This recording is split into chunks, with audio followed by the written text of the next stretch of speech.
தகுதி 10ஆம் வகுப்பு வரையும் படிச்சிருக்காங்க. வேலை நிலைன்னு பார்த்தீங்கன்னா பெட்ரோல் பங்க்குக்கு வேலைக்கு போயிட்டு இருக்காங்க. இவங்களுக்கு மாத சம்பளம் ரூ. 9300 சம்பளம் வாங்குறாங்க. திருமண நிலைன்னு பார்த்தீங்கன்னா மறுமணம் சம்மதம்னு சொல்லியிருக்காங்க.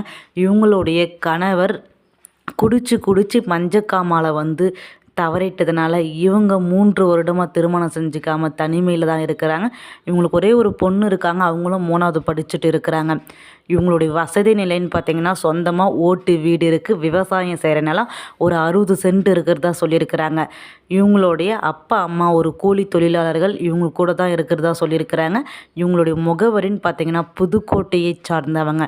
இவ்வளோ நாள் திருமணம் செஞ்சுக்காமல் இவங்க இருந்தாங்க. இப்போ தன்னுடைய பொண்ணோட எதிர்காலத்தை கருதியும் இவங்களுக்கு ஒரு நல்ல ஆண் துணை தேவைன்றதுக்கோசரமும் மறுமணத்துக்கு இவங்க அரேஞ்ச்மெண்ட் பார்த்துட்டு இருக்காங்க.